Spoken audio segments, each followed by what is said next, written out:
Well, I'd like to look at modeling, and basically what this is that we're trying to pick what distribution we'll use. And when we're modeling, and much like any of these problems that we've done, we're kind of having to make some assumptions here. It's not always perfect, but we want to pick whichever distribution model, binomial, Poisson, normal, triangular, uniform, things like that. We want to pick which one actually fits the data best. So it won't always be perfect. And so we need to understand and remember some key characteristics of what those different distributions are. And there's a good summary on page 171 in your workbook if you want to check that out. It is there for you. And what I'd like to think about is how we can pick a distribution, think about any limitations of it, and possibly solve some questions just based on the assumptions that we're making. So an example here that we can look at in the first instance is this graph off to the right here. You can see here that what the red lines in the back mean is that that's the actual data that they've collected in on that distribution. So you can see that it's not perfectly uniform in any way, and it is in fact sort of fitting a normal curve here. And so that's why the blue normal curve is overlaid over the top of it, because this is approximately.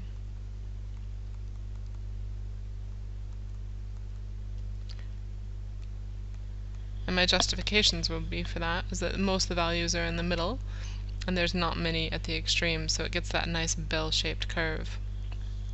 And if I was going to make an approximation for this, we can use some tricks. So let's think about what these are. A couple of key things that you would want to know would be your mean and your standard deviation, because if you have your mean and standard deviation, you can often calculate a lot of these problems.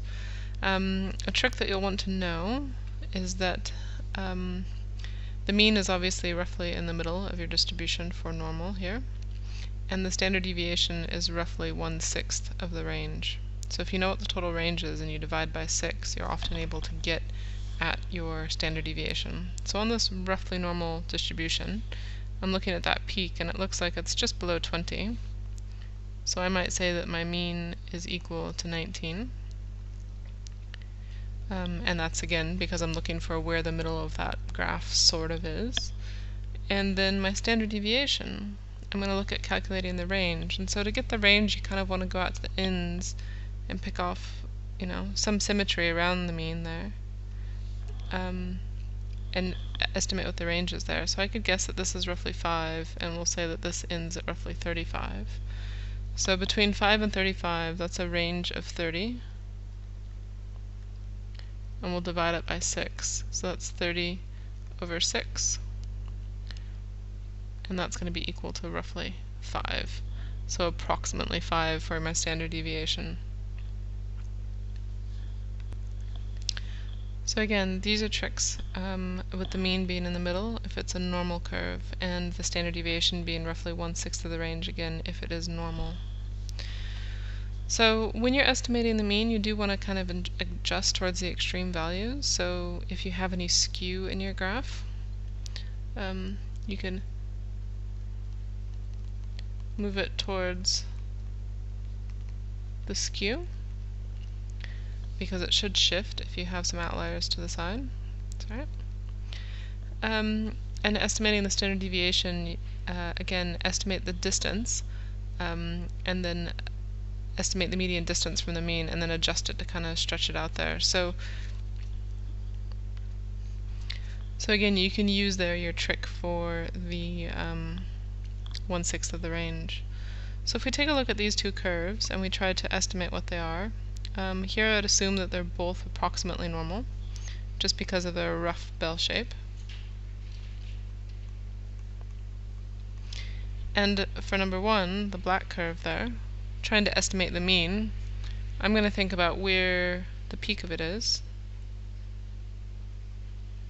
And it looks like the peak's at 60, but I notice that this graph is actually skewed to the right some. You can see its tail goes off to the right there, skewed to the right. So I might just round that up a little bit. So the middle is at 60, you can write that out,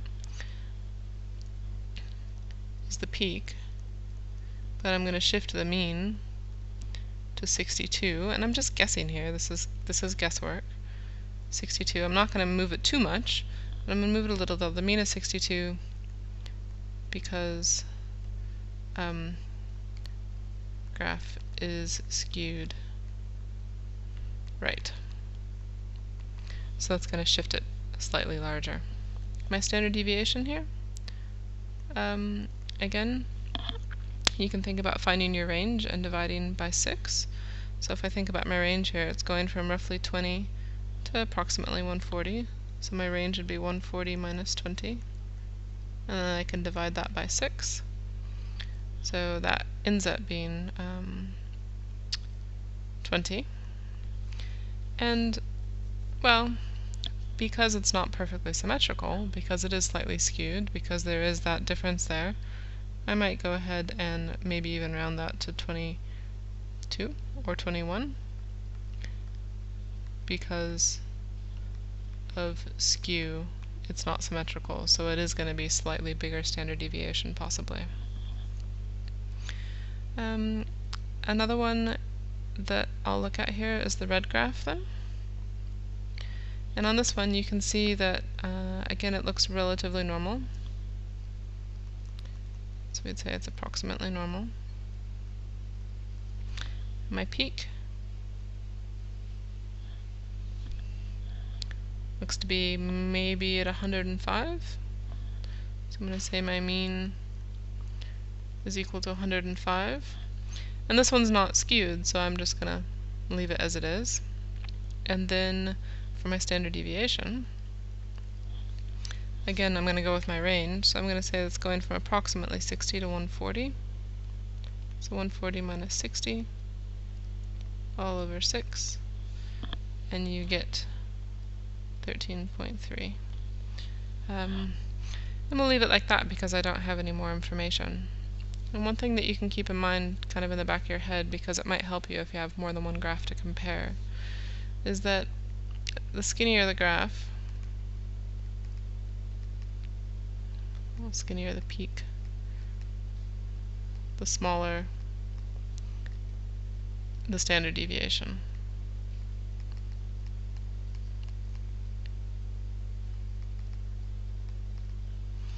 So for instance, this one versus this one. Graph 2 will have the smaller standard deviation here, so 2 will have smaller standard deviation.